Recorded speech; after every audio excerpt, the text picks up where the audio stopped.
And greetings and welcome to the Dividing Line. I have a completely black screen in front of me, so I didn't know we were going. Sorry about that. There we go.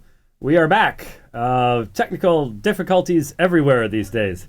It's all pixelated and stuff, and it's great. Anyways, as long as you can hear me, that's the important part, I guess. Hopefully everything else will work out. I had technical difficulties yesterday at the beginning of the Janet Mefford show when I was filling in. Part of it didn't even get broadcast, and I couldn't hear them, missed the first break. It was not the good way to start the program. It worked it out the rest of the time, but did not start out right. And when it starts off all wrong, you're off the wrong foot the rest of the 3 hours. But we'll be doing that again tomorrow. I was going to try to have Michael Brown on tomorrow, but there's ain't no way, because he's on the air at the exact same time that I am. So he was talking about hooking the two together, and I'd have to look at his clock and my clock, and when they mesh, then we'd talk together, and I'm like, no, can't do it. You may be able to pull it off. You may be good enough to handle that. I am not good enough to handle that. I have got a bunch of stuff here in front of me, but it's all sort of program stuff. You got to remember that when you're doing those, well, y'all have listened to the Janet Mefford show when I've been on it, and all the breaks, and they're not, none of the breaks, the time segments the same. So, you know, it's challenging. You get done with 3 hours doing that, and you're fried. And I'll be doing that again tomorrow, Wednesday. I will be on, and we'll be discussing homosexuality and taking phone calls. So that should be interesting. Did y'all see that Rachel Held Evans is officially now not an evangelical? As if we didn't know that already. Yeah, I just saw. I just commented on Facebook that Rachel Held Evans has become a Episcopalian. Why not? Remember James Price, the guy debated the Episcopalian atheist. Yeah, he's an Episcopalian atheist. And then you've got John Shelby Spong, who of course is just simply John Shelby Spong. So it fits perfectly. You've got homosexual bishops. I mean, it's just, you know, welcome to Episcopalianism, Rachel Held Evans. Wow. Not like we didn't see that one coming. Yeah, we did. Okay, what are we going to do on the program today? Well, I want to respond to 3 articles. And it's going to take some time to go through each one. So get a deep seat in the saddle. One of them I actually have to play a video on, so I've got it queued up over there. But before I get to responding to Leighton Flower's last 2 blog articles, which guess what they're on? Oh, you guessed. Yeah, it's because that's everything that Leighton Flowers writes on is about Calvinism. John 6 and Purposeless Evil, not together. They're 2 different things. We're going to be responding to what he said on those. And by the way, folks on Twitter and stuff, when I mention things, do you really think I have all day to Google for you? I mean, I can open Google. You open Google. It's amazing how many people, where is that? Where is that? And I'm like, I found it on Google. Can't you find it on Google? You know, I was kind of hoping that you could maybe tell me what the meaning of is. Well, let's not go there, because that would get us into the Clintons and private email servers and the fact that the Russians and Chinese and everybody know everything about what our government's doing because of things like that. But that's another issue. We don't need to get into that right now. Please define the word tribble. Tribble? Oh, okay. Yeah. All kinds of random things, right? Okay. You know? This is a tribble. See? Oh, come on. Uh-oh. The battery might be dead. Ah, there it goes. Which must mean you're a Klingon, because it certainly wouldn't do that to me. Even did it over there, so. Which is where I'd hope someday to see a Borg cube, but maybe someday. Anyway, before we go to the Leighton Flowers stuff, I wanted to respond to an article that was posted on the website titled Thought Criminal.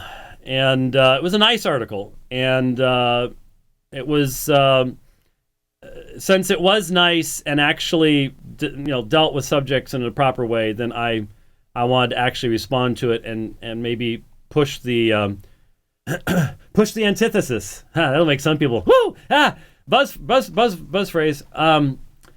Move the ball forward, the conversation, the discussion, whatever.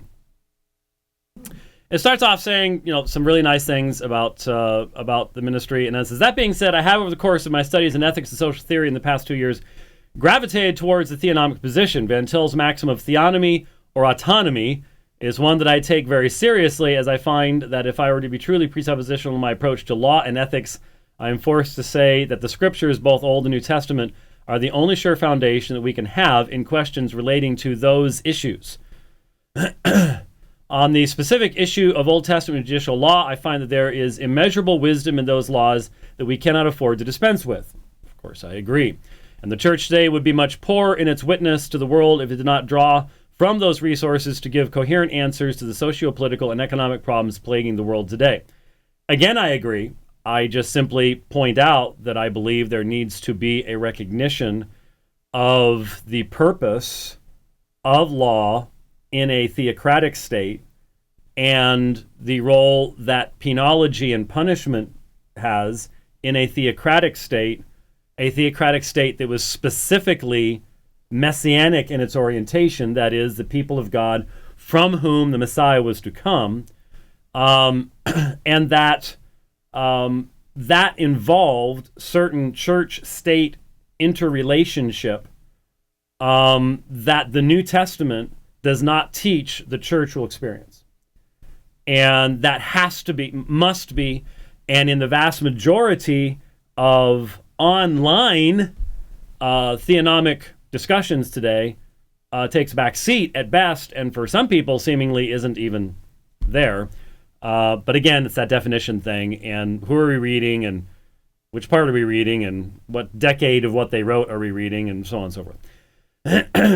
Yes, there is to some extent some cultural baggage should be contained in the Old Testament law. I don't even like the phrase cultural baggage. I use cultural artifacts, but what I was referring to was what I just mentioned. That is, you have a theocratic state. It has a specific purpose in God's economy. That purpose has been fulfilled. Therefore, that has to be just because there is no biblical warrant, no understanding on the part of the apostles that the church is going to eventually, maybe after getting rid of its Roman overlords or something, go back to a position of church-state union as you had in a theocracy. And hence the New Testament does not equip us to be able to do those things. That's the real issue for me. I believe that this is the reason why the Reformed Confession spoke of general equity. Obviously, there's lots of disagreement about that. It is through that principle of general equity that we are able to filter out those elements of the judicial laws that are strictly for ancient Israel only and extract the principles from them that are relevant to every culture and every age. Well, that's what I'm doing, but I don't call that theonomy. I don't, again, every primary writer you're looking at in this relatively new understanding is going to have differences between themselves. I mean, obviously, if Rushdoony, how do you filter out Rushdoony's Armenianism? That's Armenianism, not Arminianism, for those that struggle with that spelling. It's difficult to filter that part out with some of the dietary laws and mixed fibers and so on and so forth. And yet I've talked to people who've read Rushdoony and says, well, maybe we shouldn't wear mixed fibers. Maybe there is something, inherently wrong about that. And I'm just like, eh. And then others have suggested, the high priest did, and so there's something to do with the high priesthood and things. It's the mapping and the specifics that are, that's where the details get very, very difficult. There's no question about it. I find it perplexing that you accuse the theonomic position of Judaizing. Where did I ever do that? It's amazing. Again, I'm sorry. I really appreciate this guy, but I don't know where the filters that you guys are putting on your ears come from. It's just this overreaction type thing. I didn't. Where did I say that? I mean, I said there is, if you do not do the filtering, if you force a certain set of laws that include the entire concept of Judaizing, and we've seen people that have gone off into food laws and all the rest of that stuff. We've seen that happen with some people, right? And you say, well, that's not true. Well, I agree. I understand. But why is it that if I go, well, how do we avoid bringing an entire society and societal norms along with this if we're not doing this, and if we don't start with these presuppositions, how is that an accusation of Judaizing? Anyway, when in fact, every theonomic author that I know of recognizes the necessity of contextualizing the principles of those laws, the social situations that we find ourselves in. Well, isn't that the issue?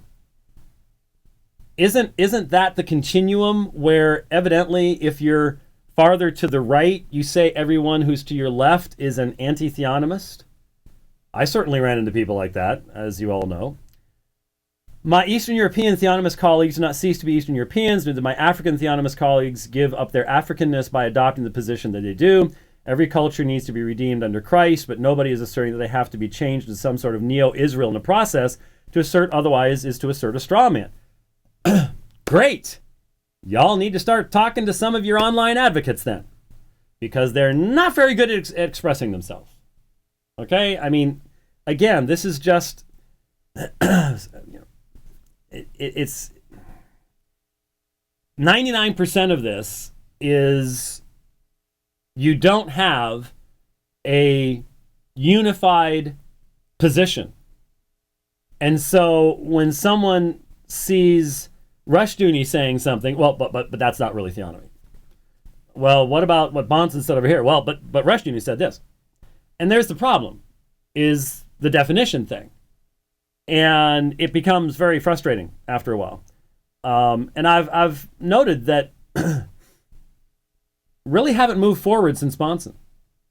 Haven't moved forward. At least not in my opinion. If someone would like to show me where there's been books, there's been popularizations, but on a meaningful scholarly level, I haven't seen any movement forward since, and that's what, 20 years now? Yeah, 20 years, 95. Well, it was late 95, so let's say 19. Anyway, that being said, I must speak on the statements you have made regarding Sharia and its alleged similarity to theonomy. What I said, of course, was that Islam has a body of law that is absolutely definitional to Islamic, not just Islamic jurisprudence, but to what Islam is itself.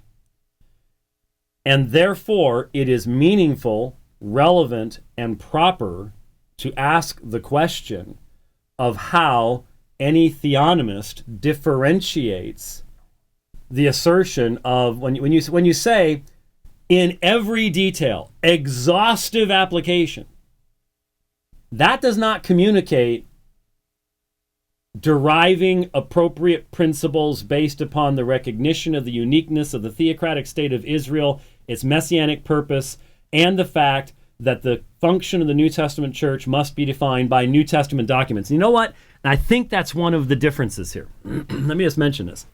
I think that's one of the differences here. And it was brought out by Sam Waldron, too. Sam Waldron actually says in his article that one of the key questions here actually goes back to baptism. Because, and this will come out a week, 2 weeks from yesterday. From my perspective, if the New Covenant documents do not equip the New Covenant church, the church that we see in the New Testament scriptures, if those documents do not equip the church to engage in certain activities, then those activities cannot be said to be constituent to the duties and function in life of the church. So if someone were to say, well,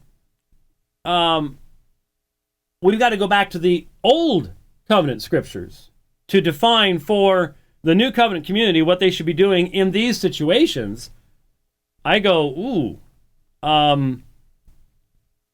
so where are our priests? Where's our Urim and our Thummim? What about the year of Jubilee? There's all sorts of things that take us back to the priestly system, and then you can no longer separate properly between the judicial and the ceremonial and the prophetic, and the prophetic's been fulfilled, and just so many things start coming up, and I go, so the church, if we start talking about church-state relationship type stuff, and the magistrate bearing the sword to guarantee the purity of worship, it might be worth looking at the original form of the Westminster Confession of Faith sometime regarding the magistrate, and you'll understand why a Baptist has a little problem with that, because a lot of us spent a lot of time in prison in those days because of that, because of the magistrate who claimed to be a Christian taking away our freedoms under the guise of freedom, keeping the purification, the purity of worship. There's all sorts of issues like that, and I go, well, I wish Paul had said something to Timothy about that, but I don't think he did. So that raises all sorts of questions for me.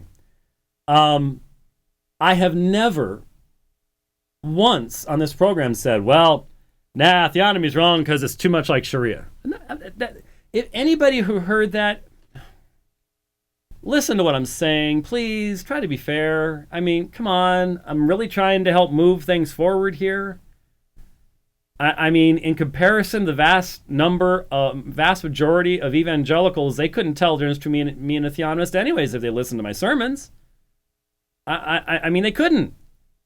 So if we're going to have this kind of hypersensitivity, even to someone that is that close but has these differences.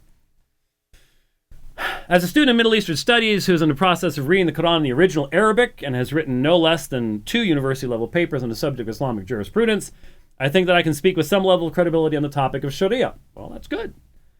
Perhaps I'm not up to your level when it comes to knowledge and acquaintance in the Islamic sources, but by God's grace I'm getting there and hope to be just as effective in that area as you are. Be that as it may, I do find the comparison between theonomy and Sharia to be both oversimplistic and inaccurate.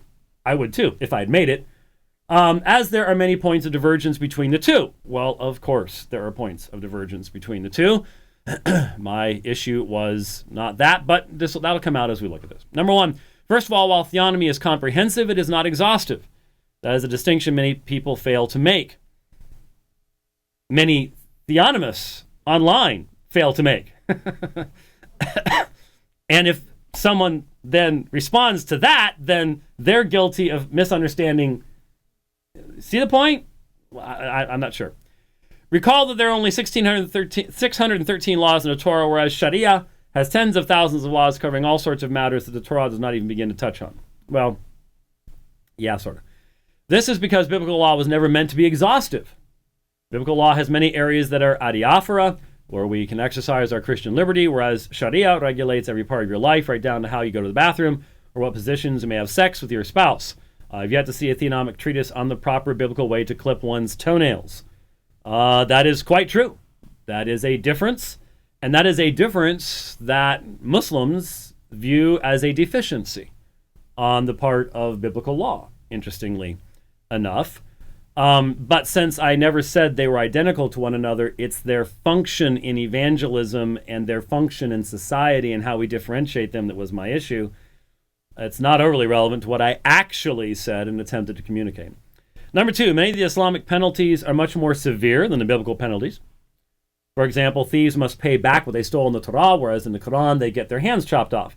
The number of crimes one may be put to death for is also significantly smaller in the Torah than it is in Sharia. Well, these are all quite relevant. I'm not sure how they're relevant to what I asked, but they definitely would be relevant if you were comparing the two systems just on their general merit, or more importantly, I think, pointing out that Muhammad was clearly ignorant of the actual nature of biblical law. He only quotes biblical law once, the lex talionis, and does not have any knowledge, evidently, of the content of the prophets, the minor prophets, where law is applied in those places, things like that. Islamic law barely, if at all, distinguishes between sins and crimes the way biblical law does. Well, that, of course, is because the author of the Quran did not have a biblical worldview and a biblical understanding of anthropology. For them, most if not all sins must be prevented or punished by the state somehow. The Theonomists recognize the Kuyperian concept of sphere sovereignty, which limits the extent to which the state can punish that which is unlawful and leaves it to the spheres of family and church to handle those laws that lack judicial penalties. Well, again, when you say theonomists do this, you're speaking for a rather diverse group. And not everybody's necessarily on the same page. You will not find any equivalent to sphere sovereignty in Islamic social thought, as they tend to mix and infuse the spheres together. You probably find some liberals that do, but what defines Islamic social thought? Is a liberal Muslim from Cambridge the same thing as, Al-Azhar? No. The economic systems are polar opposites. Biblical economics is based on free enterprise, which you'll get from reading any number of Gary North's writings. And that's a funny sentence when you actually think about it. He's not that old. Sharia, on the other hand, is based on heavy regulation and taxation, basically socialism. Every discussion of Sharia-compliant economics I've ever come across talks about heavy income taxation, banning of interest, and welfare statism. Well, I'm not going to argue with that. It's certainly an interesting economic system that does not actually exist anywhere in the world, and I don't know could exist anywhere, at least in the modern world, which is interesting. But that itself raises an important issue. If we recognize that Sharia is stuck, in essence, in the 7th century, and that it does not have basic principles that can then be applied in different situations, does that not then also mean that when we look at a number of the judicial laws of the Mosaic Code, that we must take the exact same position and say that what we do is we take concepts from putting the railing on the roof, from not gleaning to the edges of the field, and we take those concepts and make application in modern situations, but we do not demand the specific laws, let alone the penology that goes with them. And if you're saying yes, then your argument is a lot of people that call themselves theonomists that say no. That's for you guys to fight out. I don't think it's fair to say to us, well, until we get everything figured out, you all can't say anything about us.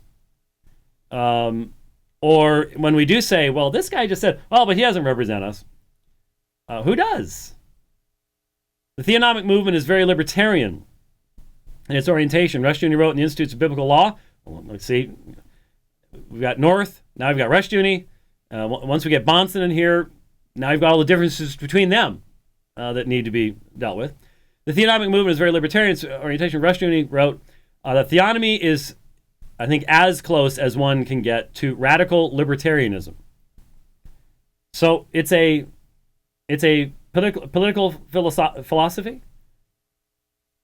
Didn't you say earlier that it can be translated into Eastern Europe and Africa and so on and so forth? But if it's actually a political philosophy, if it's a form of radical libertarianism, then does that mean that we should be fighting for a particular political position as a part of missionary work? That's one of the questions that I've wanted to raise. That's one of the questions I was trying to raise, and everybody, oh, you're just comparing us with Sharia. No, I'm saying, is there a political system that is a part of the gospel? That's a question.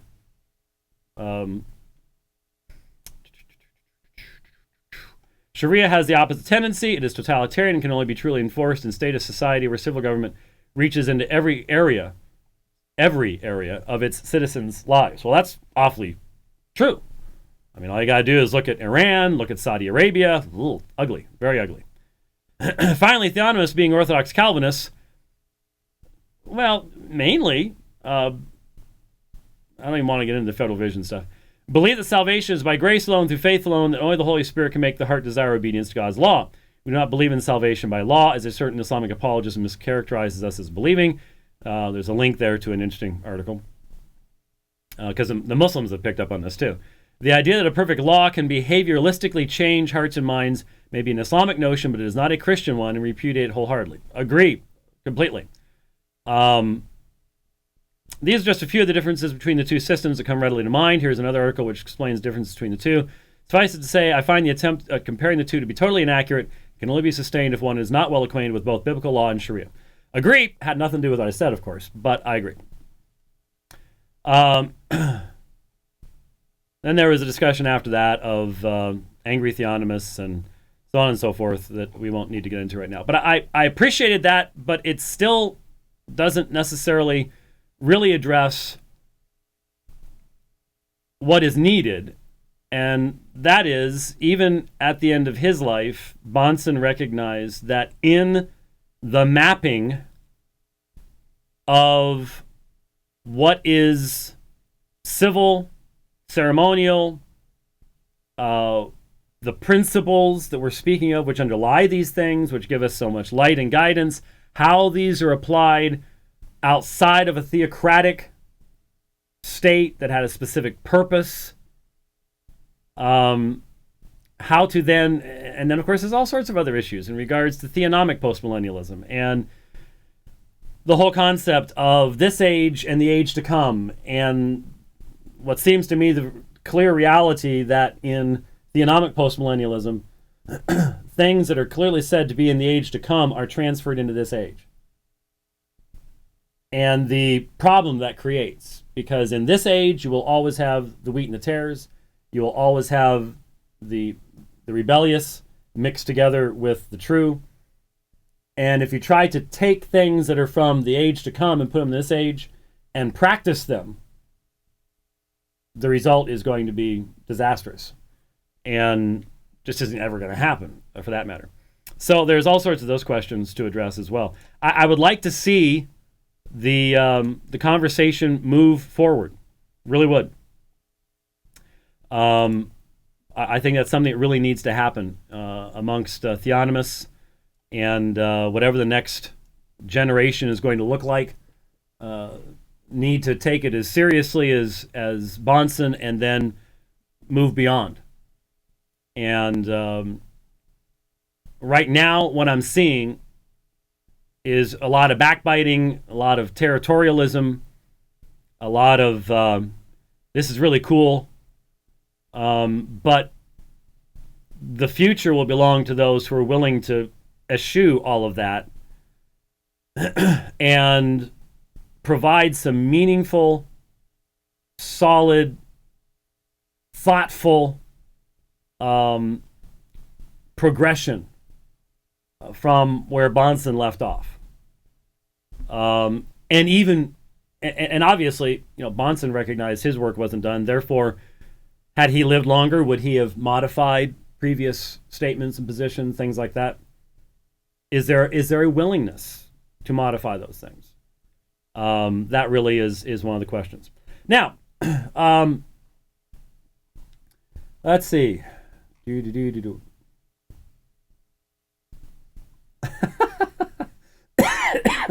I'm not sure. I'm not sure. Oh. Is there actually someone on Facebook saying that? I don't know. Summer just sent me a comparing theonomy to Sharia law thing. And all I can say after all these programs, if anyone says that's what I'm doing, They are either deaf or dishonest. That's the only two possibilities left. And I just hope no one would do that. But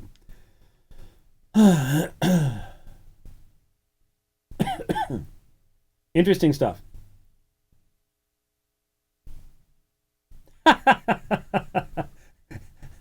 A fellow named Derek said, "You should stick to your strengths. Arminianism ain't one of them." Yeah, I'm not sure. I'm not sure I would actually agree with that. We've done a lot on that subject. All right. Speaking of which, going directly against Derek's wishes, Leighton Flowers has put up. Well, again, I know that Brother Flowers is not happy when I say this, but I'm concerned for Brother Flowers because I discuss other things. We're discussing theonomy, and I want to get back to... I really wish I could find... If somebody out there knows one, I should mention this. Audio note taker. Don't worry. It's going to be 89, 90 degrees on Monday here. Everything's flowering. All the stuff is in the air. And my sinuses are doing their thing again, and that's where the cough is coming from. I'm in fine shape. I need to introduce you to my allergist. Allergies, man. I just fight through them. Yeah, I'm getting my shots every week right now. It's crazy. No thanks. Anyway, we're gonna be I want y'all have seen Audio Note Taker. In fact, I think I've even shown you Audio Note Taker so you can see what it looks like.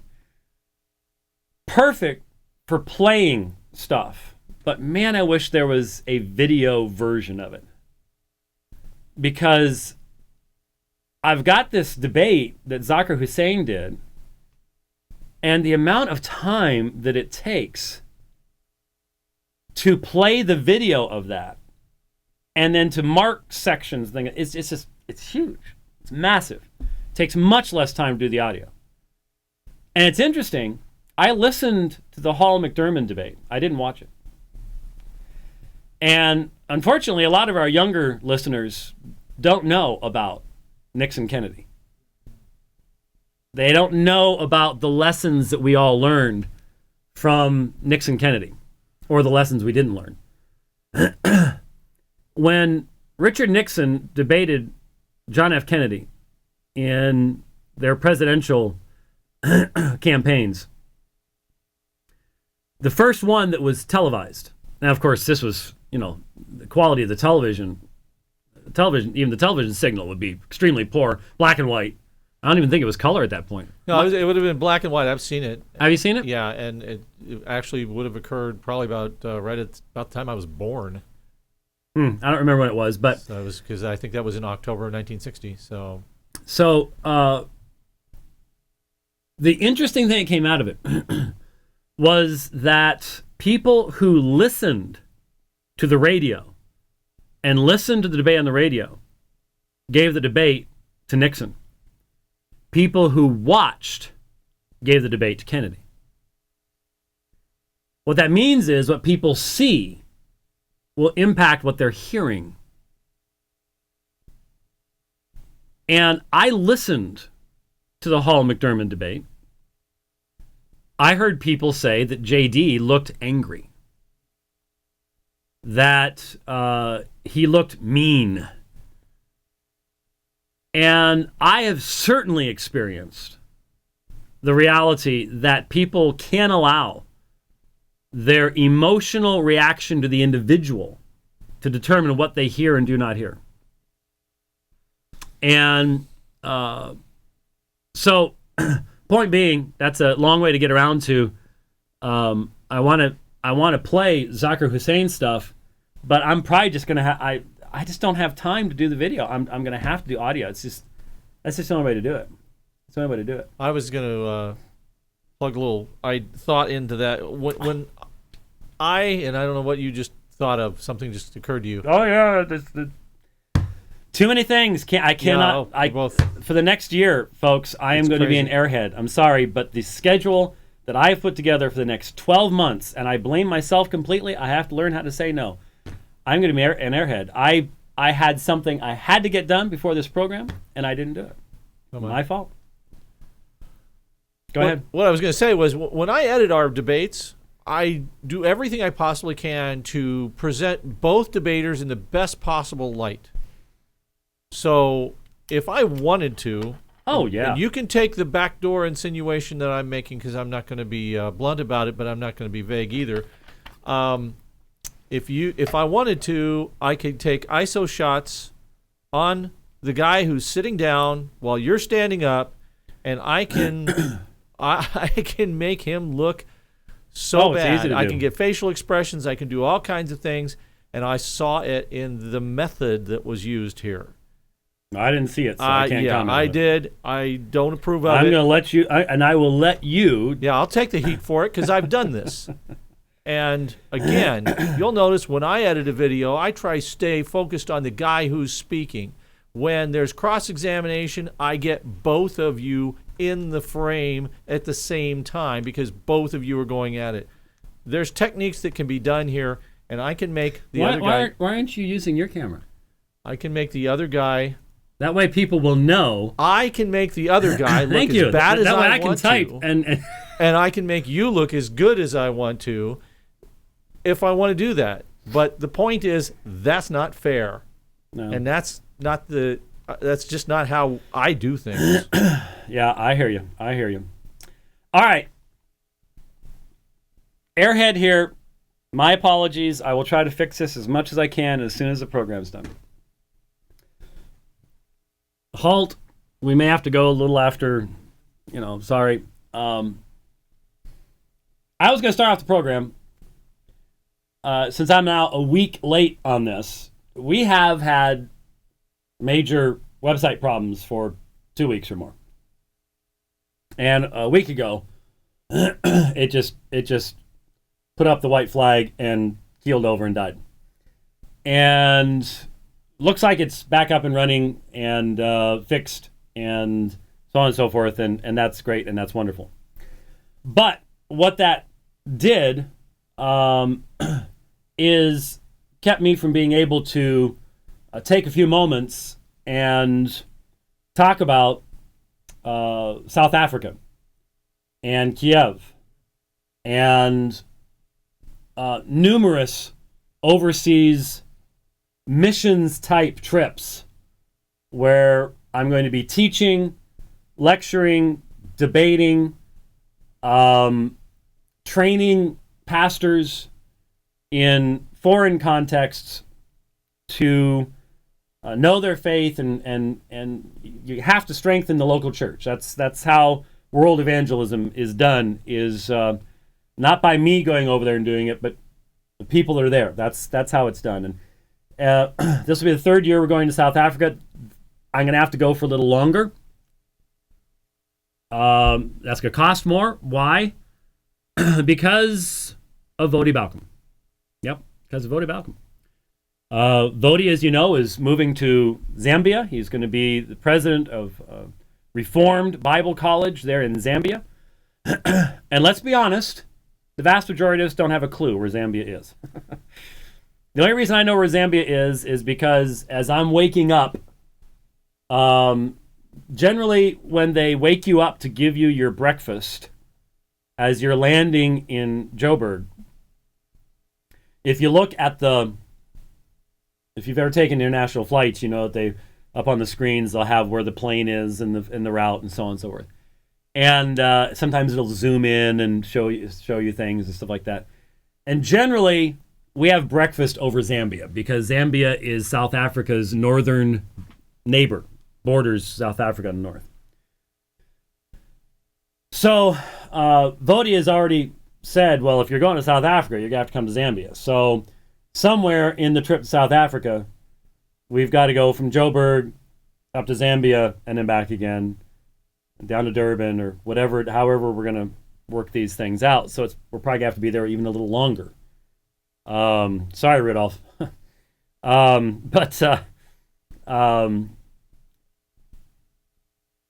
that as it may, it costs money to do this, and we are a small ministry, and so we raise funds, and God's people have always been good. Well, I am combining that need, which we need to start working on, with something that I do that is very important to me. Most of you know that I pursue a tremendous amount of athletic activity. I do a lot of my studying on the back of a bike, or now running as well. Rowing, those are my three sports: riding, rowing, and running. No, it had nothing to do with R or an alliteration or 3 points of a sermon. It just happens that rowing helps to counteract what you're doing in the other two. Anyway, I'm going to be doing something a week from last Monday. So Monday, the 16th of March, that is absolutely insane. It's crazy. What I'm going to do, and I'll explain why I'm explaining this. You're all going, get back to Calvinism. Just hold on a second. I will. About 2 months ago, sometime in January, I think, I saw on Facebook that my good friend Doug McMasters, Pastor Doug McMasters, New Hyde Park Baptist Church on Long Island, was doing something crazy. He and I both, he living in New York has to do this a whole lot more than I do living in Phoenix, but especially people back east have to do riding on trainers. Now, the old trainers where you took your bike and you stuck it on this thing and the tire rolled on something and it made a lot of noise and you just sat there, did your thing. That's, you know, back in the 90s, that's pretty much what I did. But people started realizing that, you know, this is a whole lot more interesting if you have something to watch. And so a whole market has developed of training videos. And now the next generation of trainer is controlled by your computer. And so what that means is you can do these training videos. And that video then will control the resistance of your trainer. And that means, look out, Katie, bar the door, you're talking about incredibly high quality training. So there's no place to hide. You know, and the old type of trainer is like, do effort 9, you know, like as if you can know what an effort 9 is. One day it could be this, the next day you're feeling real good, it's a lot better. No. Now it says you're going to be climbing a hill of this grade, and so that means you have to put out 340 watts. And the trainer says, okay, here we go. And you got to put out 340 watts. That's just, there's no place to hide. Doesn't matter if you're feeling good that day or not. There is a series of these videos called Sufferfest videos. And they've become popular all around the world. And part of the mystique of them is that you are riding for Sufferlandria. You are a Sufferlandrian. And you're competing with all these other people. And they show footage from the big races, you know, the big riders that are popular today, and people like that. And here I see Pastor Doug, and he is doing one video after another video after another video on the same day. Now, let me tell you something. You do one of these videos all out 100%, you get off your bike and almost puke your guts out. I mean, it's just that difficult. It is a tremendous workout. You'll burn hundreds and hundreds of calories doing a Sufferfest video. I did one yesterday morning, 40 miles, 1,351 calories. I covered in just under 2 hours. And so they're really tough. And here he's just doing them one after another and another. And I'm like, what's going on? Well, that's when I found out about this. You can become a knight of Sufferlandria. A knight, K-N-I-G-H-T, not N-I-G-H-T. A knight of Sufferlandria. Now all you get are some decals and the other guys pat you on the back, but it's actually a huge accomplishment. You can become a knight of Sufferlandria, but this is how you do it. 10 videos in a row with no more than 10 minutes in between, all in one day. For Pastor Doug, that was over 12 and a half hours, 6,500 calories, and 250.2 miles ridden on the trainer. in one day.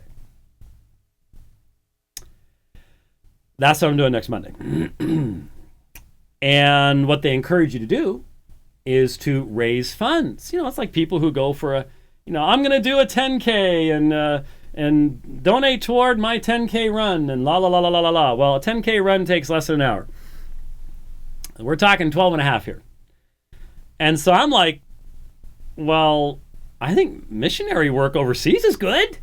So what I'm going to do is, I was supposed to have this up, and it went because I have so many things that other people are asking me to do about all sorts of wild stuff. What I will put up as soon as I'm done with the program, and hence if you're watching this later on, it should be there, is an article about this with a link to the travel page in the bookstore. And if you, in fact, there it is, all pixelated on my screen, but there's your donate button right there. And you can go there, and if you would like to help me get to South Africa, whether I survive Monday or not, but especially if you would like to encourage me in the suffering that I'm going to be doing, the 12 and a half hours of intense working out on Monday the 16th, then you go there, and there's the picture on the screen, and we'll keep a running tally of what comes in between now and then, and that will help me to know what kind of encouragement there is from folks out there as I get ready to try to become a Knight of Sufferlandria and raise some funds to go to South Africa. I'm not sure how many people. I don't think RC is quite up to doing this anymore. Riding 250 miles in one day for this. So I got to do it while I'm still semi-young. That's just how it is. So if you'd like to help me get to South Africa and other places, yes, Lynn in channel just said, does that mean we have to call him Sir Oakley? Yes, that is correct. If you want to get on the air in the future, it'll be Sir James. Just as I now refer to Sir Doug, because he did it. He is a Knight of Sufferlandria. I am not. That's right.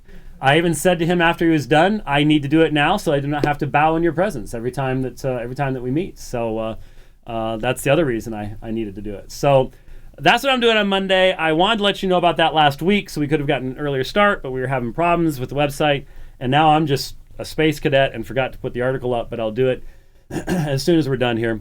And so if you would like to help me make my all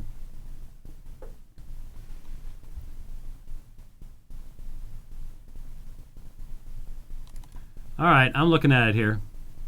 While he's looking at it, I would like to point out that it's awful nice to be able to have that store back and even be able to, navigate through it without it blowing up on you. And I want to thank all the people that volunteered to help me make that happen. Those things are rather complex. It's been very complex, and unfortunately yesterday I spent most of the day pounding my head against it after we did the upgrade, and then suddenly realized that I skipped or forgot about one of the most basic things you're supposed to do. You're still showing me doing my thing instead of you're talking. And yeah, well, you do your thing while I'm trying to fill some time here, and so a lot of people stepped in and helped out, and I want to thank them for that because it was desperately needed. Yeah. Well, especially for us, there's no two ways about it. So I don't even know where Zambia is.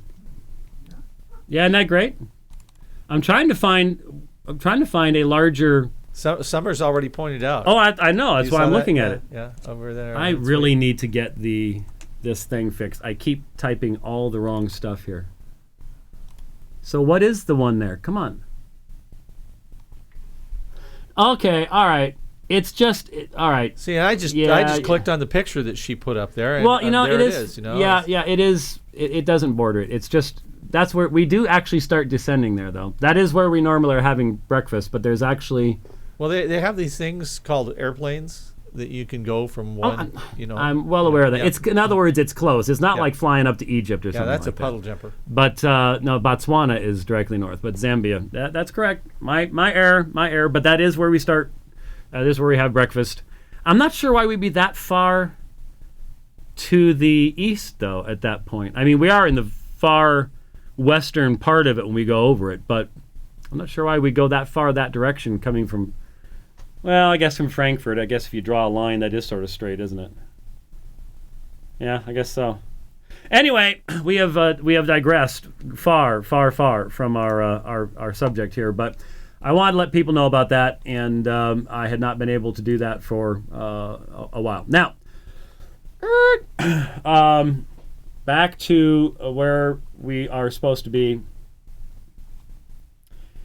Oh, yeah, Ben says, good luck on the Sufferfest. I winced just watching my dad do it. Yeah, that's for sure.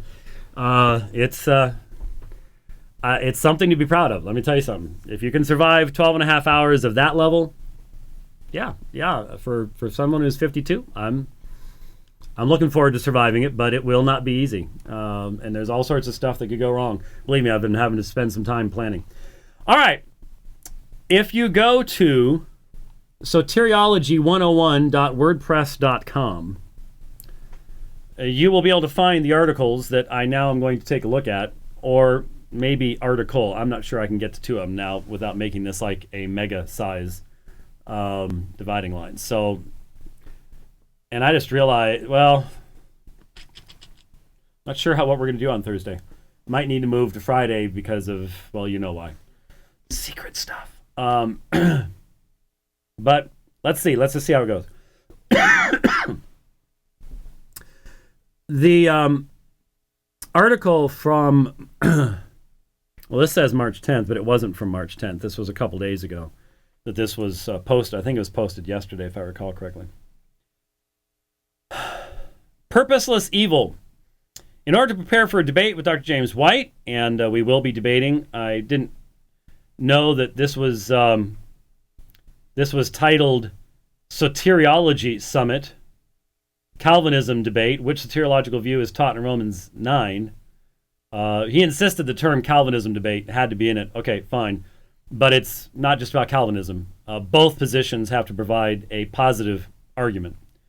I would prefer something like monergism versus synergism, but anyway. This will be May 7th, 7 to 10 p.m., the Oaks Baptist Church, 801 East 120 Grand Prairie, Texas. And there is there's a web page up on it. We don't have anything on ours yet, but we'll get it taken care of, hopefully, eventually. In order to prepare for a debate with Dr. James White, I've been listening and reading through many various online discussions. Recently, I've come across a troubling and quite confounding argument made by my Calvinistic friends. They seem to insist that all the heinous evil in our world must have been meticulously brought to pass by God's sovereign plan. Otherwise, it would prove, 1, God has no purpose for evil's existence, or 2, he is powerless to do anything about it. Once again, fundamentally what you're going to hear over and over again in our debate is the difference between man-centeredness and God-centeredness. Now, as offensive as that might be to someone on that side, the reality is when you dig down past verbiage, the focus of Leighton Flowers' theology is man. And that's actually going to come out in what we're going to see here. And the Calvinist hears that and goes, well, don't you understand? The sovereign decree and freedom of the King of the universe is a positive thing.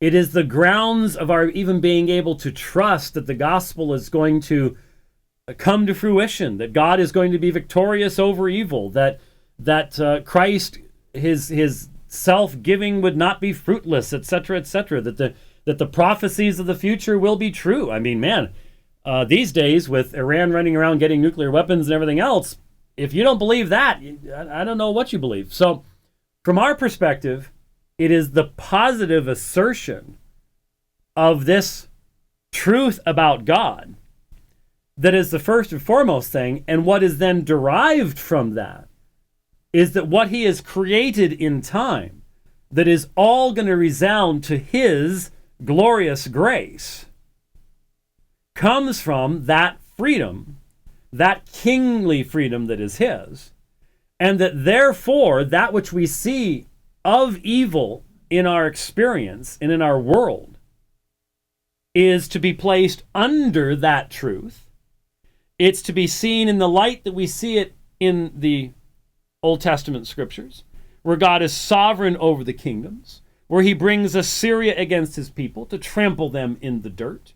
It is his purpose. There is sin going on there, and he will be glorified in it because it fulfills his law and his word. We see all of that. But there is a hierarchy, and who God is at the center. Now, in his position, that's changed.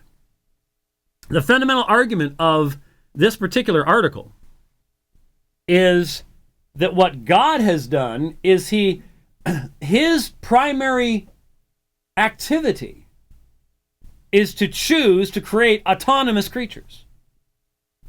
That's the extent of his kingly freedom, is he chose to create autonomous creatures. Now, he still gets to do earthquakes and volcanoes and that kind of stuff. But as far as time, there's no sovereign decree. His kingly freedom was, I'm going to create autonomous creatures so that they can choose to freely love me. That's it. That's it. There's no exhaustive decree. And even though he knew what would result, he's not an open theist, even though he knew what would result, the result is not a part of his decree, even though in his knowledge he knew it would happen.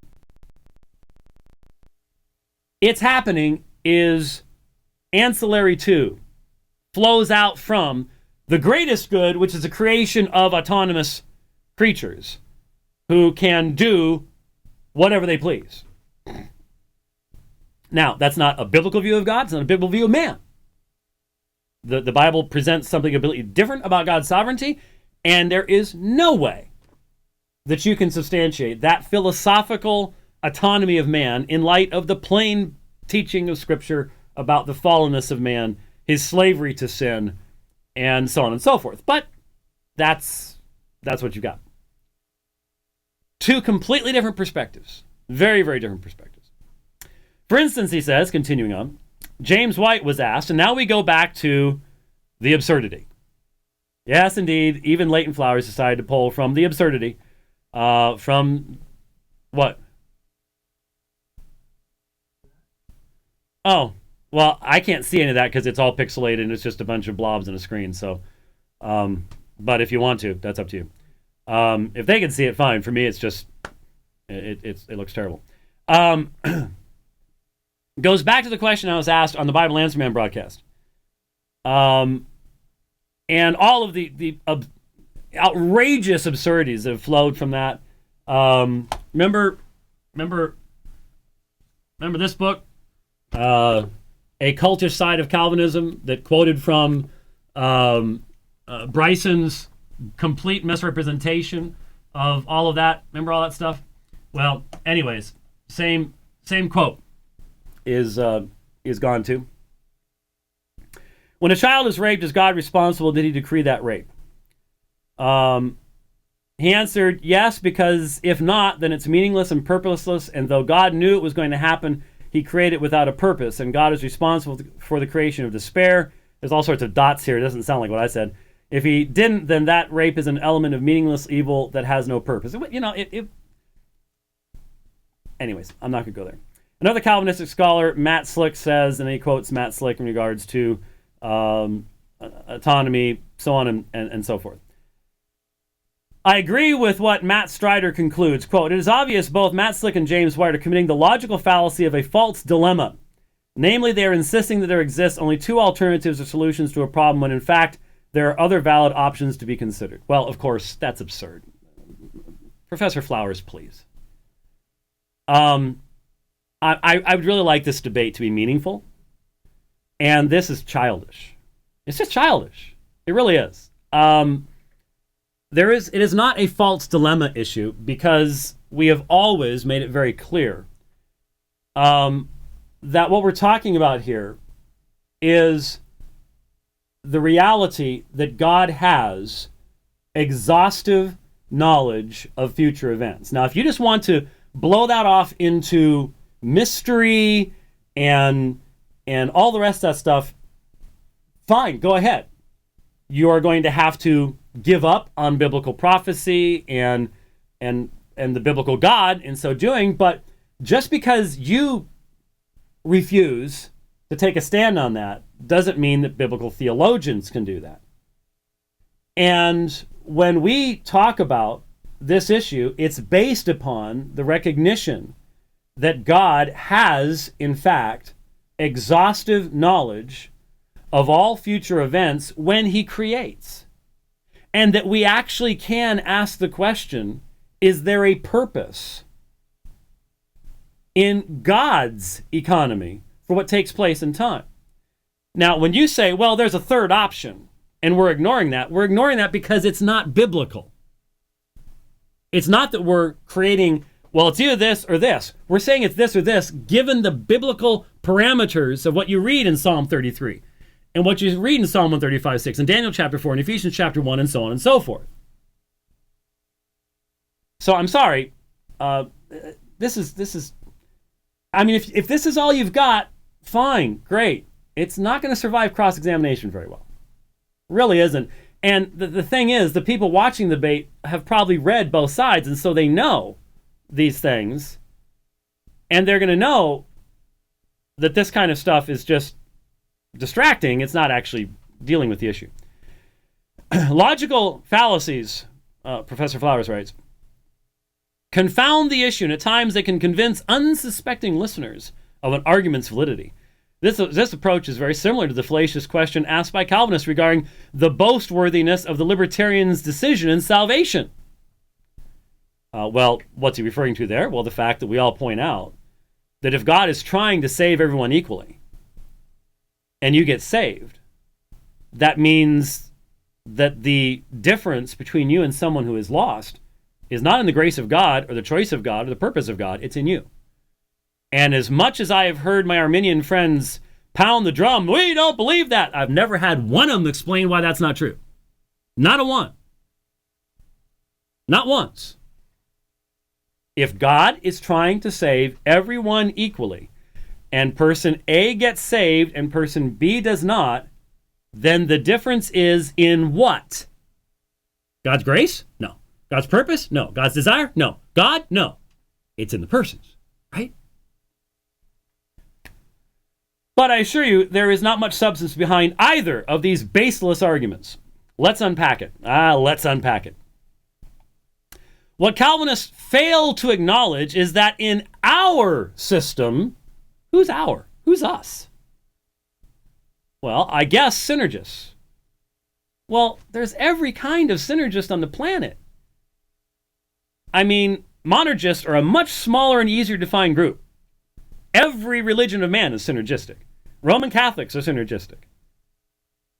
So there's Roman Catholic synergism, and there's Arminian synergism, and semi-Pelagian synergism, and Pelagian synergism, and there's all sorts of synergism. Our system, we don't know what this system is, unfortunately. Could you give us a statement of faith of your system before our debate? I'd like and please, if it's that horrifically written traditional statement, that's not a statement of faith. That doesn't even qualify. I mean, wow. What Calvinists, but let's leave that to the side. Listen to this. What Calvinists fail to acknowledge is that in our system, evil is a consequence of autonomous human freedom, something they presume cannot exist. Well, we believe that there is one autonomous being, and that is God. And the idea of creating other autonomous beings has all sorts of problems, but the fact of the matter is the Bible doesn't say man is autonomous. The Bible more often says man is not able than man is able, and as long as oudunatai is there in the Greek text, that is unbiblical. Okay. And in fact, we do believe that God does, now here it is, we do believe that God does have a purpose in giving man the ability to make autonomously free choices. Now see, he's not answering the question. The question is there purpose in the evil? He's saying, well, God had a purpose in giving man the ability to do evil. Well, of course, God had a purpose in giving man the ability to do evil, whether it's the same capacity or not is something different. But that's not answering the question, is it? Because even if the ultimate freedom of God is expressed in his giving man the ability to do evil, that doesn't answer the question that, okay, he chooses to give man the ability to do evil. Did he know what evil man would do before the creation? As a Southern Baptist, you have to say yes. And so the question comes back again. Was there a purpose on God's part regarding the evil that man would autonomously produce? So God produces the agent that produces the evil. But since God knows that's going to happen, it doesn't excuse God. It doesn't change the question. It doesn't answer the question. It just moves it one step back. It's the exact same thing that the Roman Catholic does when he talks against sola scriptura and says, well, we have the church. You can't even know what the canon is because we have the church, and I have absolute certainty because I have the infallible church. Except you were the one that had to fallibly choose to follow the church, right? So you actually haven't answered the question. You just moved it back one step and then just sort of, it's like you stand in sand and you just sort of cover over your footprints, hoping no one will notice. All you've done is just moved back one step. That's what you're doing here. And you get distracted. There's the, I'll retweet Soteriology 101's tweet here, since that's what I'm looking at on the screen.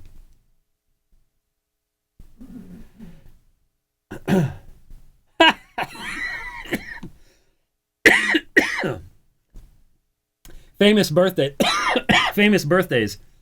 I got a tweet from Famous Birthdays wishing me a happy birthday today. 3.5 months, 2.5 months, something like that. Yeah, that's great. Better late than never. Yeah. You think if I print that out and take it to Denny's? No, that's not going to work. Take it to Denny's, might get free Grand Slam, something like that. All right. Okay. In fact, we do believe that God does have a purpose in giving man the ability to make autonomous free choices. So it is only in presuming that God did not purpose to create autonomous creatures that one is left with the dilemma of either God purposing evil or purposeless evil. Wrong. Sorry. But again, on any logical level, that doesn't work. This is just moving back one step and, I've introduced the means. Well, we believe in means. We just recognize that God knew in the means. The only way this works, Professor Flowers, is if you're an open theist. This is open theism here. Whether you know it or not, it is. This is where it's coming from. And you're, at least in regards to the question I'm asking. And so you can say, well, God purposed to create autonomous creatures. Great. Did he know what the autonomous creatures were going to do? Yeah. So he, by creating X, brings Y into existence. So did God have a purpose for Y? Well, we can't answer that. We can't ask that. It's better to have more figures in our algebraic equation or something. What's the advantage? I believe a clear distinction must be made in the idea of God actively purposing evil and is actively using evil for his good purposes. That sounds wonderful, but it's got a major problem in it. First of all, you just took out the means again. And the means are central. The means are absolutely purposeful. No matter how often you try to say we can't use it, your arguments are utterly fallacious, as we will see. But if we follow this, if what you're trying to do is say that the evil exists only because autonomous creatures created by God with the ability to do evil create the evil, then now you have a God who is circumscribed by the evil created by his own creation. But again, if he knew what it was, he wouldn't be circumscribed by it. It would be part of his plan. But are you saying he had no plan? And now he's just reacting to this? This is the God of the Bible? Have you read Whitehead? Do you process theology? You know where it all came from? Because, man, this is scary stuff. I mean, we're starting to wonder about who's dealing the cards here again. The former impugns his holiness, while the latter highlights his redemptive sovereignty and ultimate glory as the perfect, sinless creator. So, evidently, actively purposing evil means that God, in his sovereign decree, included the existence of evil and the redemption therefrom and the glorification of himself in the cross. That somehow impugns God's holiness. So, the alternative is actively using evil for his good purposes. Excuse me, where'd the evil come from? You talking about something God didn't create? There's something God did not create. So, before he decrees to create, there's something that exists that does not come from his will. Again, just dragging this back to the Bible it's a great thing. You know, I know philosophers love to sit around and play these games, but how about, where do you get this from Scripture? Where do you get God doing this? Actively using evil for his good purposes. An evil that comes forth from the creation that he himself created with these capacities. All you're doing is taking a step back, wiping away the footprint and going, I didn't do that. Sorry. This may work in a classroom at Dallas Baptist University. Please don't try to take this into the apologetic realm. Please. Please. It'd be bad. It'd be ugly. So in short, the Calvinist has assumed our premise cannot be true, question begging, no, biblical exegesis, and conclude that God is either, one, purposing all evil, or two, the existence of evil has no purpose, false dichotomy, which, as we've already seen, was also a false argument. Thus, their argument once again rests on a fallacy, which we have now refuted. Calvinists should be asking what we believe God's purpose is in creating autonomously free creatures. Well, who are we? It's not as if you're just all one group. Certainly, the Hankins group has not put forward much in the way of a systematic theology. You're certainly not suggesting that you've done that.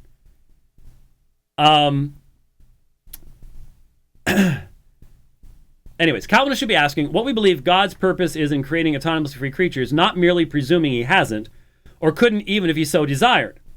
And in turn, we should be asking Calvinists what they believe God's purpose is in creating non-autonomous creatures that he himself determines to do evil. Now notice, again, when we dealt with his misuse on the homosexual stuff, remember we took that apart, and his whole response was, well, that's what monergism says, and it was just, I'm sorry, it was just completely off base. As we said before, Professor Flowers refuses to see Calvin. Again, this is, Professor Flowers, I know you're listening. Here's one of the reasons I've criticized you for being a one-string banjo. If you had 5 strings and you were balanced and you were dealing with other things, you might not make these types of mistakes. But when you've only got one string, when you've only got one focus, I have seen this so many times. I've said this of myself. I have said, I am so thankful that the Lord did not allow me, when I first began apologetic ministry, to remain focused upon only one group. Because we've seen what happens when that happens. We've seen people just get, Mormonism, that they're behind everything. They just get swallowed up in it, and they become imbalanced in their exegesis. Well, I'm sorry, sir. But you don't even seem to have the capacity to listen and to go, yeah, there's more to it than that. There's more to it than this perspective. So he says, in creating non-autonomous creatures, what you mean is in creating creatures who have creaturely freedom under the sovereignty of God. That he himself determines to do evil. That he himself determines to judge rightly. You see, what you're trying to suggest to people is God standing behind somebody with a big old gun. Do bad things. He's restraining evil, all for the accomplishment of his glory. I just don't think you don't have a biblical anthropology. You just don't. You don't take seriously what the Bible says about the depth of man's depravity. And you know what? I'd be really interested in how deep your response to the annihilationist movement would be. Because without a biblical anthropology, you've got a leg to stand on. Not a leg to stand on. You can just repeat your traditions if you want, so most people do anyways. But my response to the annihilationist movement flows from my anthropology. And your anthropology could not deal with it. Couldn't do it. And if you were dealing with other issues, you might see that. It might click. Historically, non-Calvinists have not avoided addressing this question, though they've addressed it in many different ways. He then quotes C.S. Lewis, and as much as I enjoy C.S. Lewis's writings, I do not look to C.S. Lewis for my theology by any stretch of the imagination. I just don't believe that he is much of a theologian. But God created things which had free will. That means creatures which can go right or wrong. Some people think they can imagine a creature which was free but had no possibility of going wrong, but I can't. If a thing is free to be good, it's also free to be bad. And free will is what has made evil possible. Why then did God give them free will? Because free will, though it makes evil possible, is also the only thing that makes possible any love or goodness or joy worth having. A world of automata, of creatures that work like machines, would hardly be worth creating. The happiness which God designs for his higher creatures is the happiness of being freely, voluntarily united to him and to each other in an ecstasy of love and delight, compared with which the most rapturous love between a man and woman on this earth is mere milk and water, and for that they've got to be free. Of course, God knew what would happen if they used their freedom the wrong way. Apparently, he thought it worth the risk. ... If God thinks this state of war in the universe a price worth paying for free will, that is, for making a real world in which creatures can do real good or harm, and something of real importance can happen instead of a toy world which only moves when he pulls the strings, then we may take it, it is worth paying, end quote. Notice it wasn't a verse of Scripture because there could never be a verse of Scripture. The idea that this universe is at war, that it's a risk, again, that's open theism. That's process theology. That's the only logical conclusion those things can go to. And that's why so many people have ended up going there. But of course, there's always the immediate response so that means that the love that the non-fallen angels have for God isn't really love. And we won't really love God in the future. Unless you're going to say that we can fall in the future. And that there would have to be falling and evil and further punishment, even in the future state. Even though united to Christ, even though perfected in him, if we don't have the free will to leave, then that's not real love, according to C.S. Lewis, which seems to be your authority here. And so the idea of the love of the elect for Christ in perfection would not be perfection according to this standard, right? Do you believe that we will live in eternal insecurity? That we will be able to cease being good, even perfected in our sanctification? Will we be less human once perfectly sanctified? You see, the idea that God's highest, the highest good for God is the free will of man. Where's that in the Scriptures? I mean, you would think that that would be on every other page. But it's, of course, not. It's nowhere. Man's inabilities, slavery, deadness, and sin, that's everywhere. God's goodness, God's glory, God's giving people a heart of flesh when they had a heart of stone, that's everywhere. But here it's totally changed. This is creating an external system, setting it on top of Scripture, filter out the stuff you don't like. That's what you've got here. Then, do you have my desktop presenter? And you've got the video? Okay. Then he says, for another answer to this question. Well, the point is, there are some similarities to what Ravi Zacharias is going to say here, but it's not the same answer. So it's sort of like, hey, let's offer a bunch. Can I go full screen on that? It's going to totally mess everything up.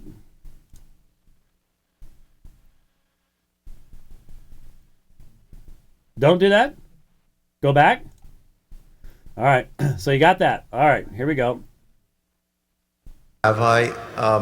You mentioned the story of that. I think you said he was Jewish and he was shot by at that. I think it was a concentration camp or something like that. And I'm going to play the devil's advocate for a bit and pretend I'm Sam Harris. No pun intended, of course. You stated that God was watching. God watched the gentleman pull the trigger. If God was watching, why didn't he make that trigger not work? Why didn't he make that poor individual just pass out while he was digging the grave? Okay. I believe Sam Harris would ask that type of question and demand an answer. Yes, I appreciate that question. Playing the devil's advocate, you said that why didn't God keep the man from pulling the trigger rather than allowing the man to pull the trigger and then watch over him and bringing about some kind of judgment? I would say this to you, that the supreme ethic that God has given to us is the ethic of love. It is the peak of all intellectual and emotional alignment. This thing we call love, which places value upon the other person of worth and as something to be protected. It was interesting, of all people, it was Oscar Wilde who on his deathbed in his 40s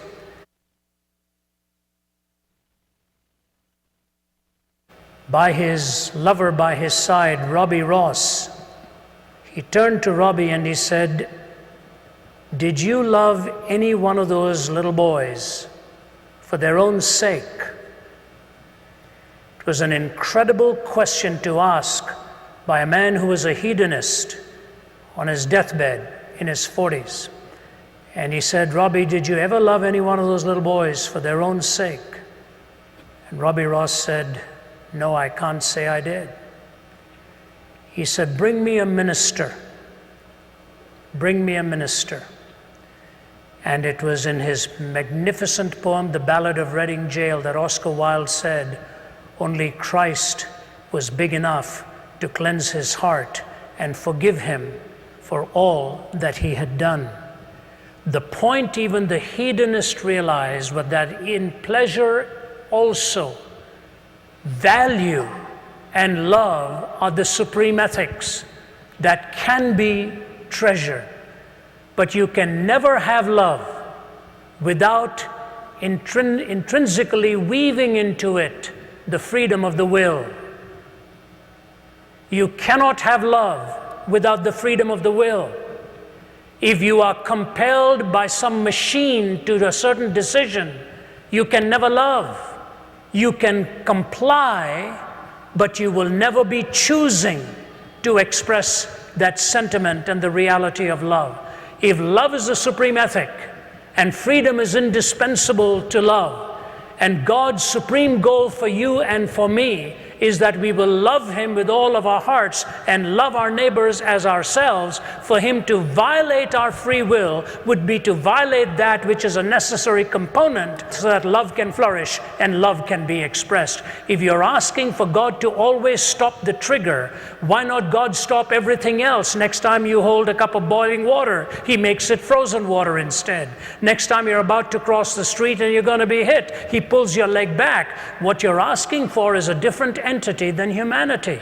As wonderful as it may seem that in stopping that you think he is protecting you from that which is destructive, the greatest denial that you're asking for is the freedom of your will to be able to choose and to love God with all your heart and all your soul.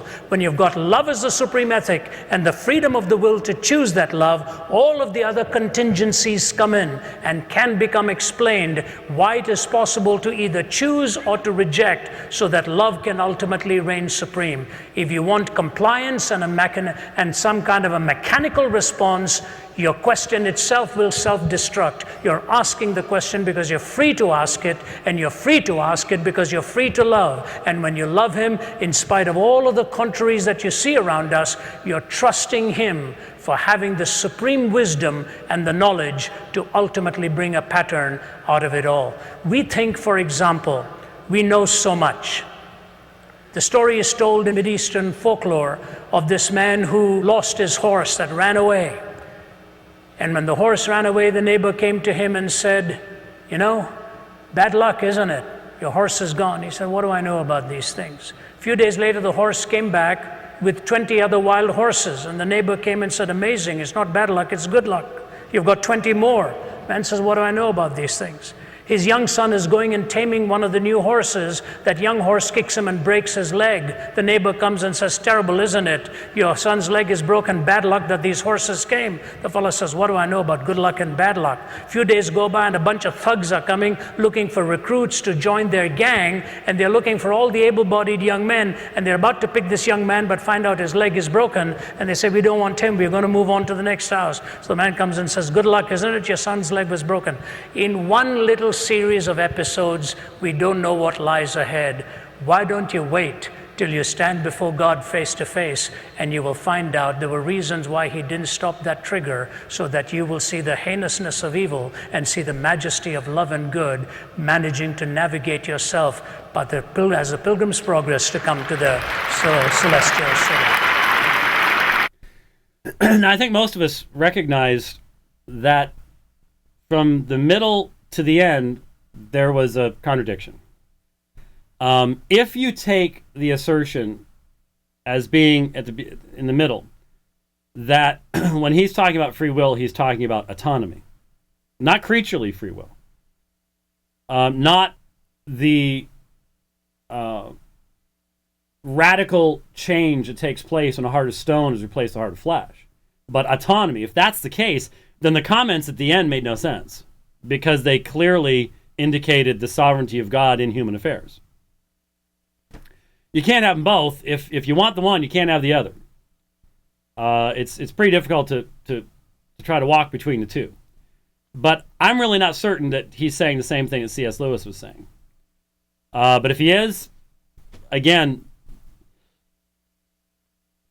I would have preferred to hear some biblical texts, because there are direct biblical texts in response to those things, but I leave it to others as to why they present things in the way they present things. But what is the answer for the Calvinists? Since God is obviously fine with determining mankind to think, believe, and act as he determines, then why not just create them as he wishes them to be from the beginning? Why determine suffering, rape, molestations, and like in order to produce in creatures what clearly he is more than willing to determine in them apart from such means anyway? If you're trying to follow this, yeah, it's difficult to follow.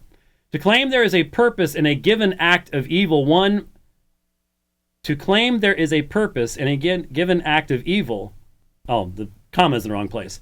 One must establish what purpose that given evil act accomplished that could not have been accomplished equally as well through non-evil means. The concept of purposeful means is a problem for the Calvinist. Whew. All right, let's see if we can unpack that real quick, because we're going way over time here. Well, let's look at his example, and then I think we can see what's being said. Obviously, right from the start, he does not accept the idea that means are important in God's decree.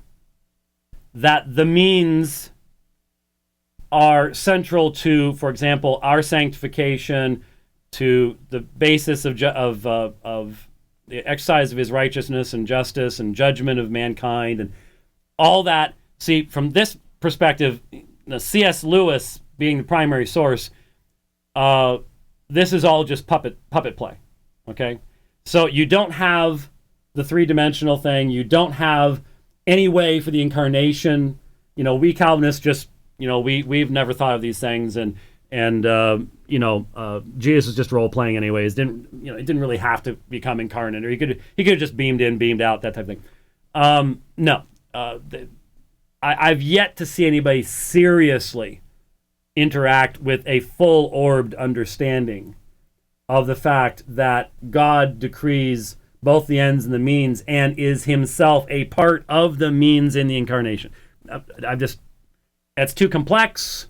That's too deep, that's too three-dimensional, and all of my favorite arguments against Calvinism are blown away if I were to actually try to address that. So let's just keep it with the real simplistic type thing here.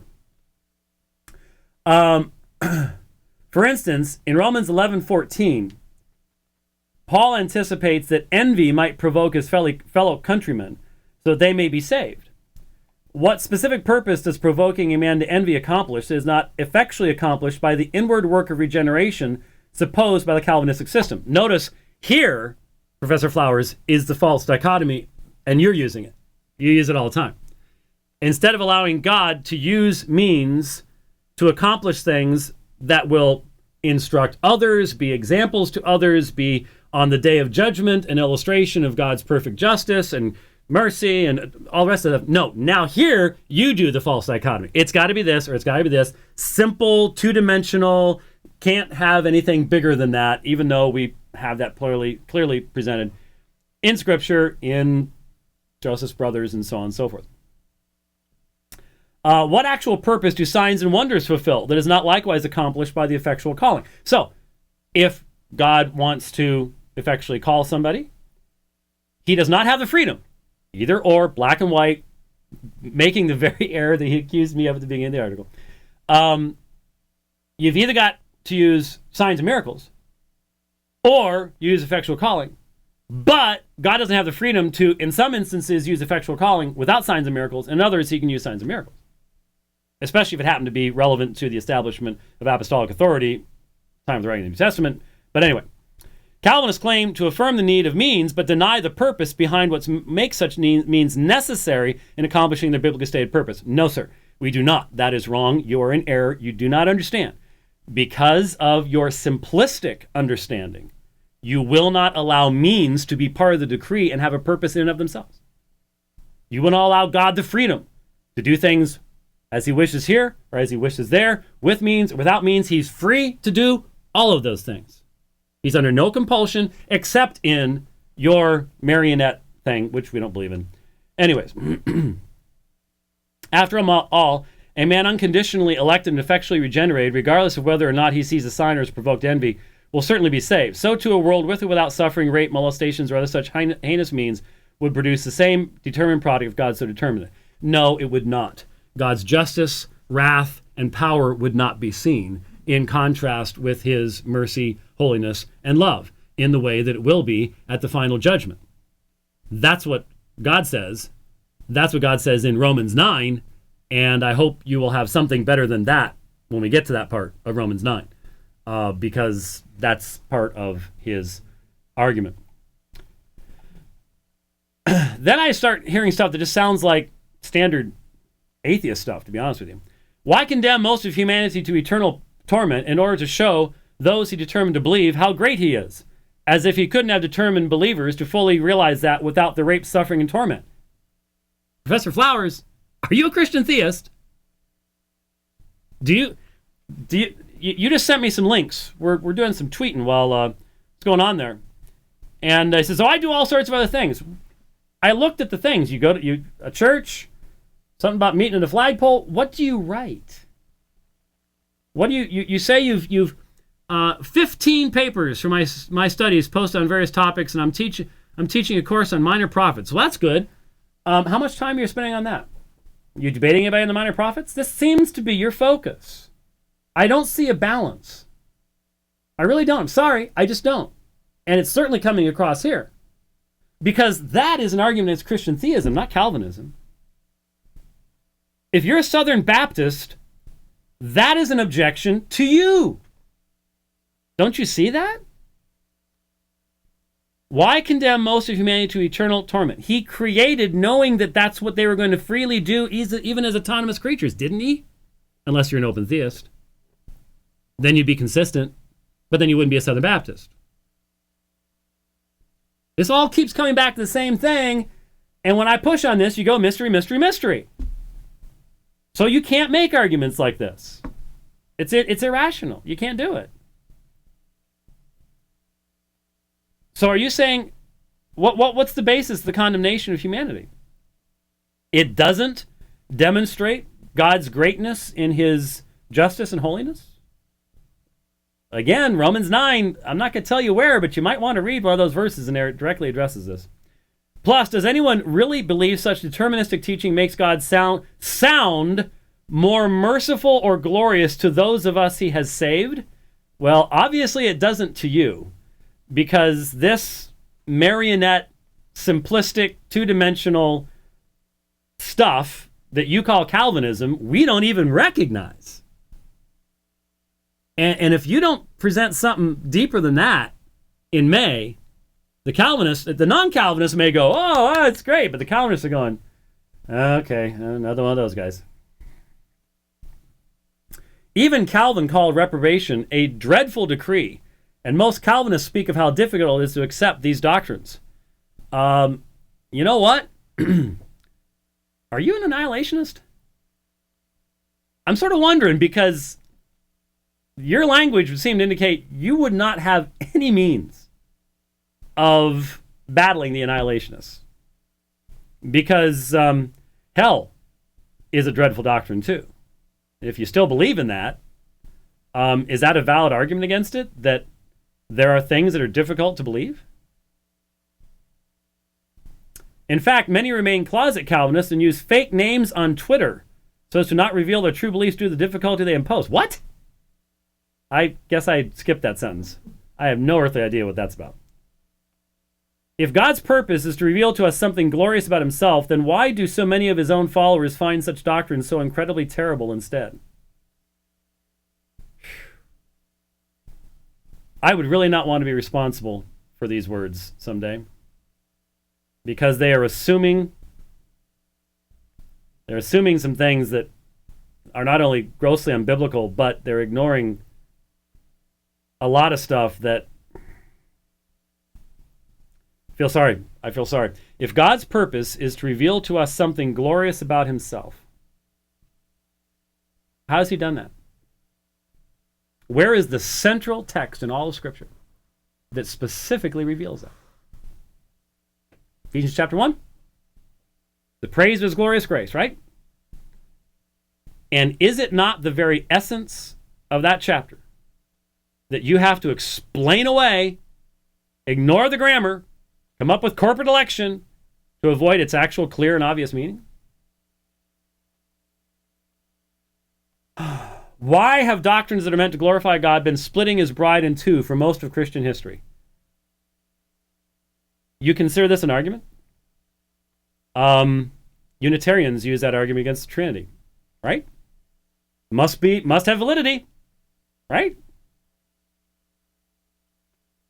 I'm hoping for better. I'm hoping for better. Then we have what I call one of the I'll go ahead and let me just finish the whole thing up, and then we'll wrap up. We'll do John 6 next time. Maybe God just determined his church to be split over this issue? Why do you suppose that is? Could it be that your false views about God are the autonomous cause of such strife in our churches? I know that is a difficult thing to ponder, but mustn't we all willingly and objectively consider that possibility? Given the absolute dearth of biblical argumentation in the vast majority of your materials, and certainly in this, I would be really careful about making this kind of argument.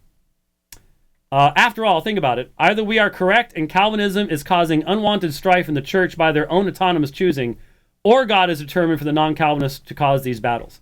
That kind of foolishness, sir, is used by people attacking the substitutionary atonement of Christ, attacking justification by faith, attacking the deity of Christ, the person of the Holy Spirit, the second coming of Christ, the doctrine of the Trinity. I could go on and on and on and on. Every heretic has always used that argument. Every heretic has always used it. Now, does that make you a heretic? Well, I don't know yet, because you are just so blessedly vague on things. You're good at throwing bombs at other people, but when we come back and go, well, but what does that mean for you? You give us things like, well, you see, God chose to create autonomous creatures. Oh, that's nice. So what does that mean? Well, you know, some people say this and some people say that. And C.S. Lewis said this. But to use the argument, well, you're dividing churches. Why aren't you dividing churches? Why don't you put that shoe on your foot? I mean, if you're actually promoting an idea that the greatest good from God's perspective is human autonomy, I sure would like to find that somewhere in Scripture. My dear Calvinist friends, he concludes, you cannot get around this fact. Non-Calvinists are either correctly standing in defense of God's glory, or God is determined for us to be incorrect for the praise of his glory. Oh yeah, heard that one before, haven't you? So, if Psalm 135:6 is true, if Daniel chapter 4 is true, if Ephesians chapter 1 is true, if God has a sovereign decree, then this is the heretic's excuse. God made me do it. Don't take that one before the judgment bar of God. Because that only works if you, again, grossly, simplistically, childishly misunderstand, simplify, turn into the marionettes, 2 dimensions, means don't mean anything. I know it's what you're doing. It's all you've got. I understand that. And you'll get away with it in this life. Don't take it before God. Don't take it before God. Don't take it before God. Didn't think we'd go that long, but sorry about that. We'll do John 6 next time because that one is... I actually think that was a little shorter. So might be able to sneak it in with some other stuff when we'll do it on Thursday. We'll see how things going on Thursday. We'll let you know in the morning. Otherwise, we'll have to go for a Friday. So it all depends. And folks, don't forget about the donation cart. We've been down for about, I'm going to say about 10 days to 2 weeks. Yeah. Up and down, and we need some help. I appreciate it. I appreciate it. So. All righty, folks. Thank you very much for listening to The Dividing Line today. We'll be back again, as I said, on Thursday or Friday. We'll let you know. See you then. God bless.